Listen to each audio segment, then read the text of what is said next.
Hello and welcome to Behind the Story. I'm Eli Sherman, joined by my co-host Dan McGowan of the Boston Globe, and our guest this week is Providence Journal reporter Patrick Anderson. Patrick, welcome to the show. Thanks, Eli. Glad to be here.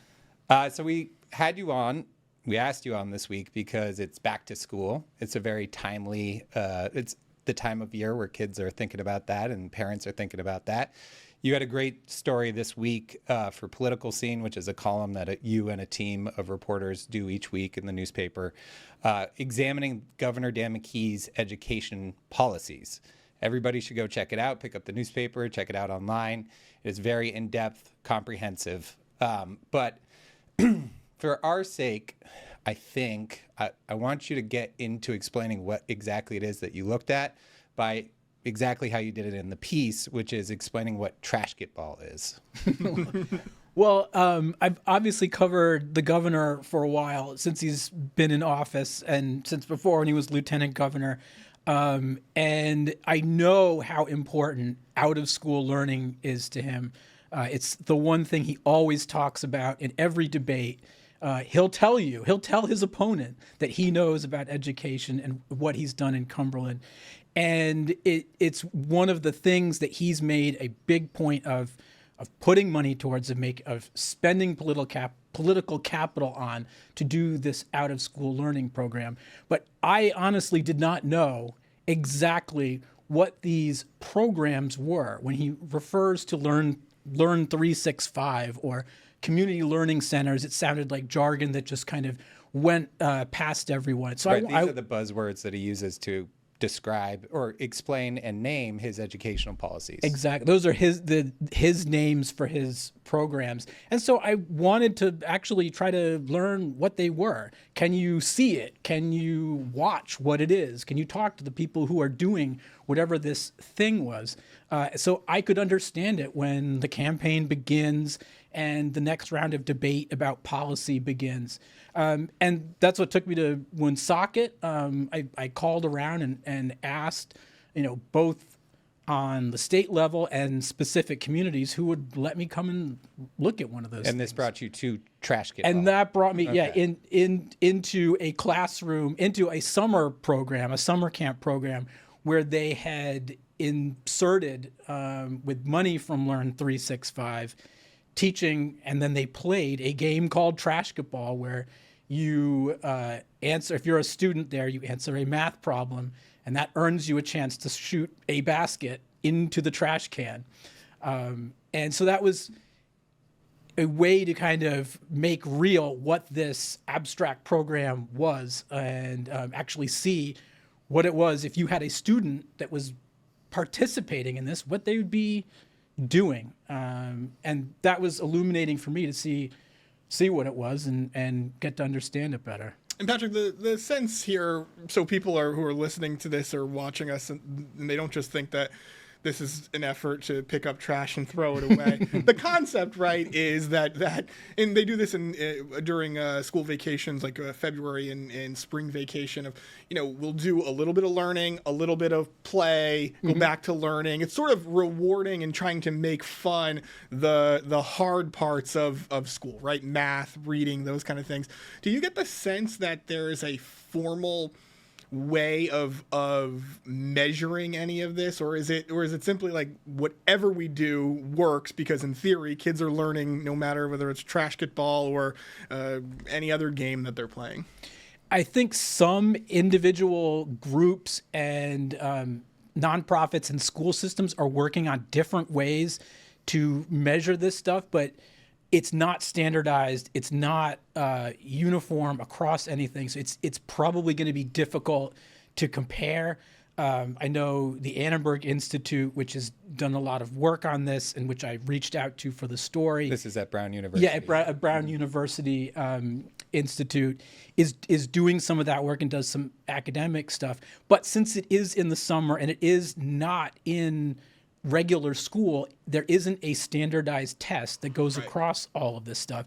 And really, when it comes down to the politics and the state policy, the governor is looking back or looking towards RICAS. I mean, he says he's looking for this to be reflected in the big overarching standardized test scores that we look at every fall and that become kind of the measuring stick for education. And so trying to tease out what impact the out-of-school learning has from what happens in actual garden variety bona fide school is going to be very difficult.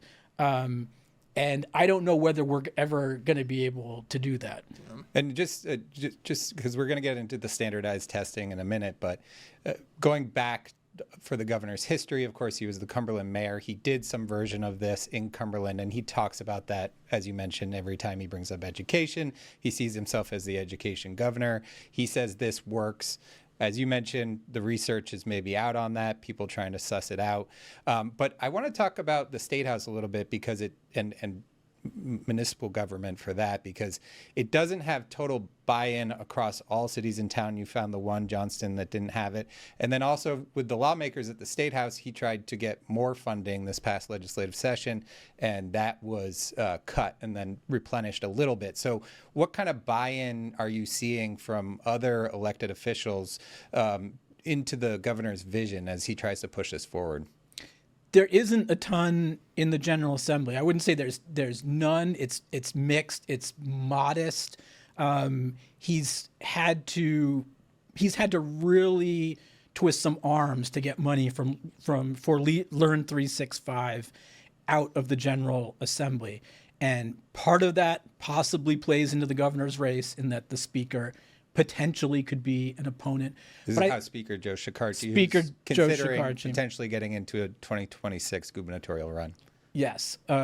And also, I don't know if the rank and file lawmakers and really their constituents have a good conception of what this is and why they should care about it, and why they should care about it instead of caring about the state aid that goes to their regular school districts, which is the thing that they're really focused on each year when they head to the State House. So he's managed to get some money and managed to keep it alive. It's nowhere near what he wants.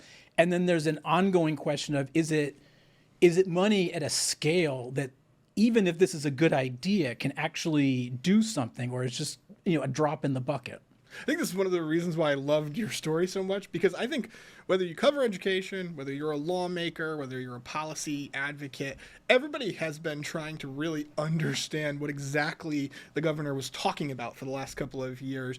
And sure, there's kind of a capital improvement side to this that makes all the sense in the world. Go invest in community centers, build new ones. That makes all the sense in the world. I do wonder, though, you've covered Governor McKee for a long time, even before he was the governor. It seems like for a long time he was the school reform guy. He was the charter school guy, built mayoral academies. Mm-hmm. I wonder how much pivoting to this kind of out-of-school issue, even if it doesn't have complete support in the legislature, is almost easier, right? Who doesn't support more community center money? Who doesn't support kids, going to after-school programs, as opposed to kind of the controversial issues like charter schools or, cracking down on teacher absenteeism, for example? Yeah, definitely. I mean, he's definitely pivoted, and I think it happened right when he became governor. It also reflects a little bit of the broader Democratic Party and kind of the mainstream of the Democratic Party. Charter schools have been sort of pushed to the side, but he quickly realized that his best political coalition included organized labor, included the teachers' unions, and that charter schools was not going to be an issue that politically was going to be successful for him. So this was a very natural place for him to land, to kind of pivot to, because it's something he cares about personally anyway, and it doesn't have that really divisive baggage of the charter schools. Yeah, no one hates it. They just don't necessarily love it either. Right. All right, we're going to take a break right there, but when we come back, we'll talk standardized tests and a little bit of politics. Stick with us.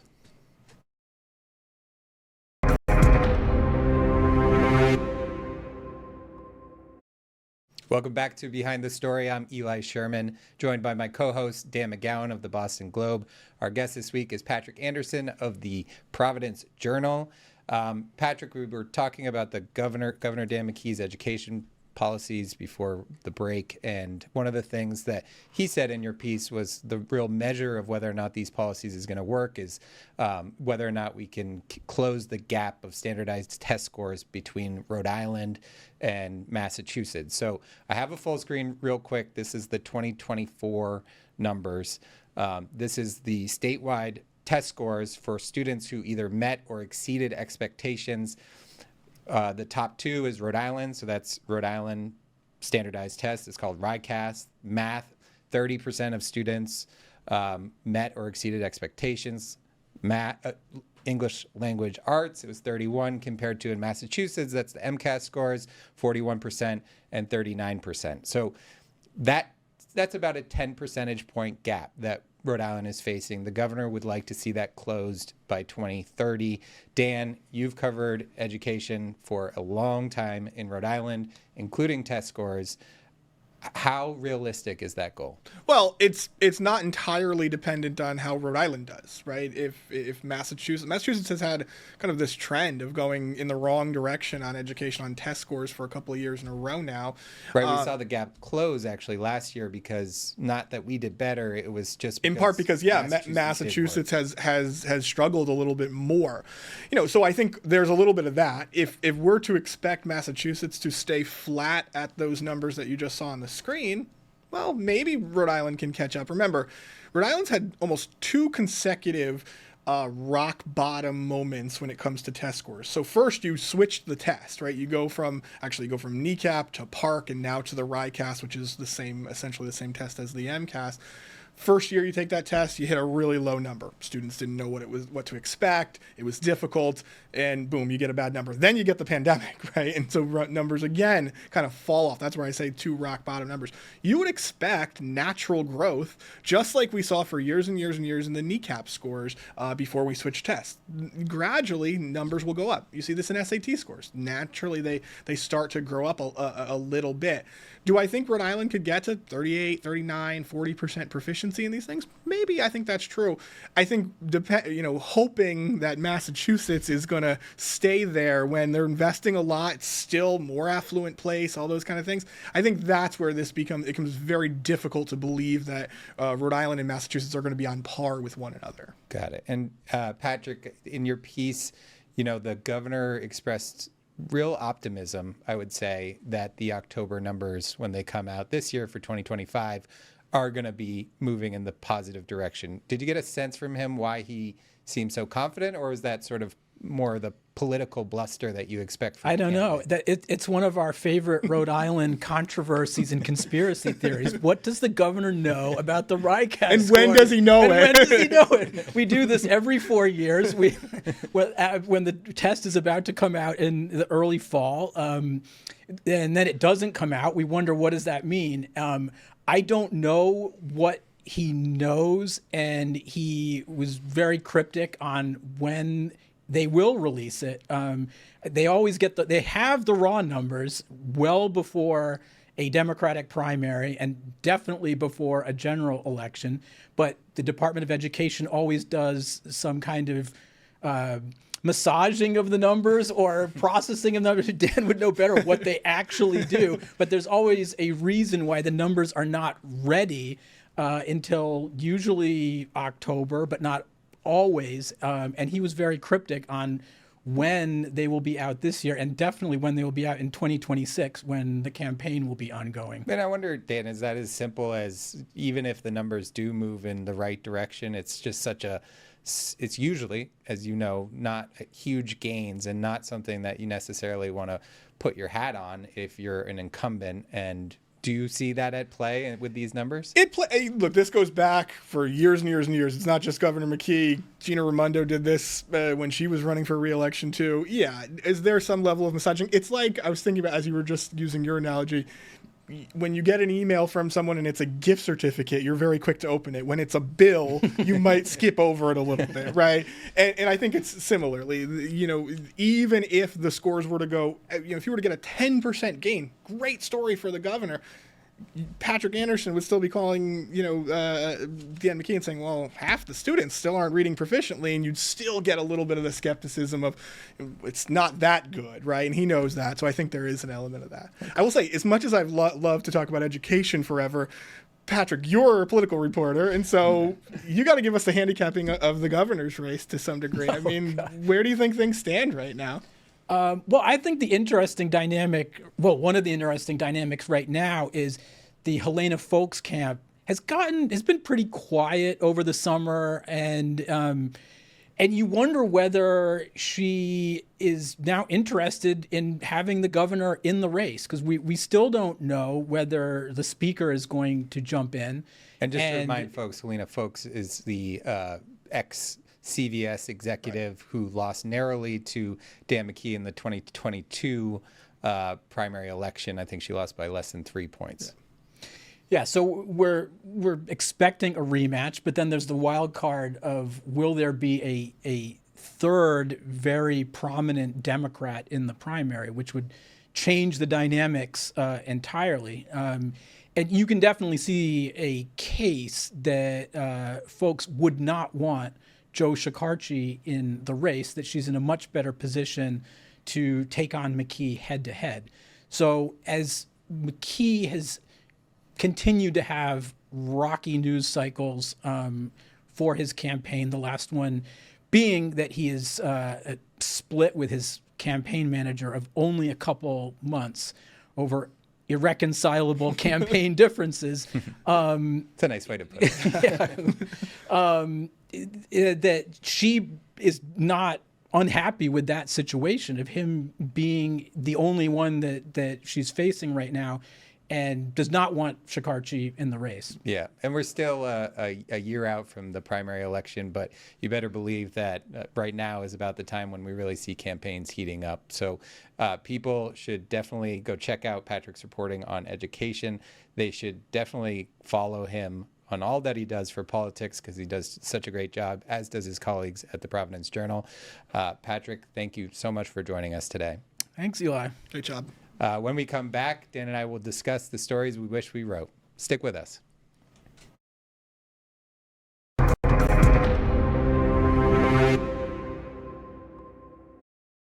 Welcome back to Behind the Story. I'm Eli Sherman, joined by my co-host Dan McGowan of the Boston Globe, entering into the final segment of our show, The Stories We Wish We Wrote, where we look at other stories around the region that really caught our eye this week and we want to jab about.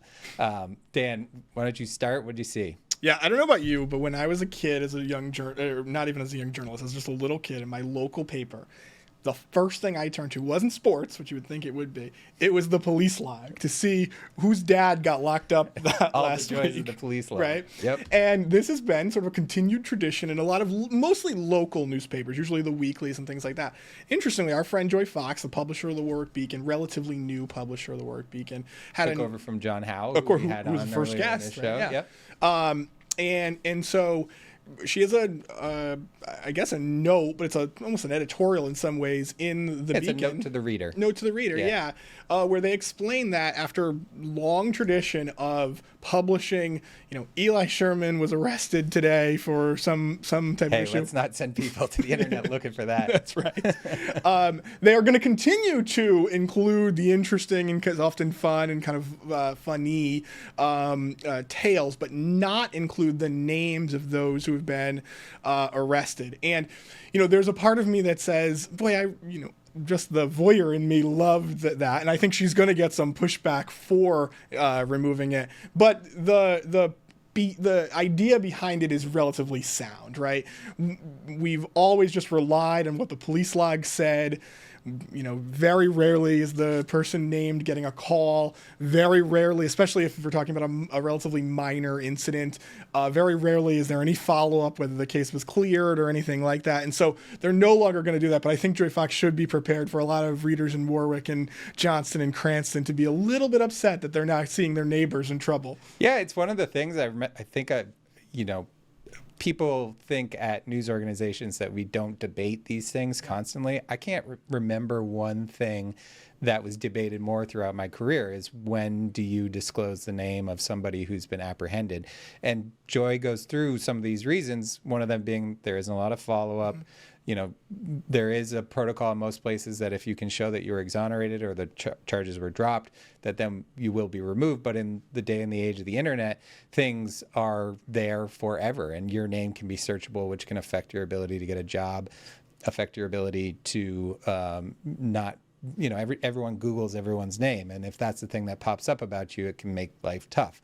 So yes, as you say, it makes it sound, but then there is the flip side of our job as trying to give people the information they need to make decisions about their life. Do you want to be living next door to somebody who has committed an awful crime? Right. And what's the bar for what is awful versus what is... So this is a very tricky thing in journalism that has been debated the entire time that I've been in it, and I'm not sure that there's a great answer, but Joy outlined her rationale and her decision making. Well, people should check it out. Oh wait, you have one, because you taught me a new term in one of the stories you found. So tell me about beaver deceivers. Yeah, so this is a story from the Valley Breeze Corey plant.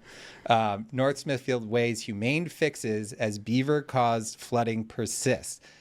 I learned something here too. There is, some roadways up there that have been really damaged from flooding that's been caused by beavers. And this is a tricky issue, not only because it's coming from a private property, but because beavers are a protected animal in Rhode Island. They were not as prevalent even half a century ago, but now there are more of them because of this protection. And there's great debate over exactly what to do about it, because do you side with the landowners, the property owners who are seeing their property damaged, or do you have to stand by these beavers that are protected class, that there are strict rules about removal, trapping, and Corey did a great job in teaching me something, and it's just one of my favorite stories.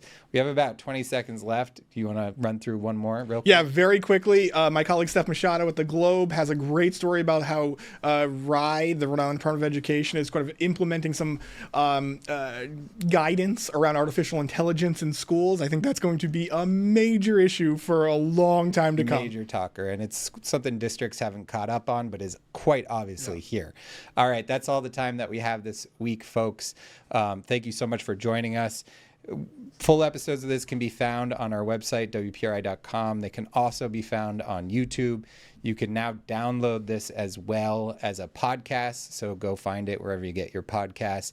Join us next week. We'll have another journalist on to talk about great stories that are happening around our region. But for now, for Dan McGowan, I'm Eli Sherman. Thanks for watching Behind the Story.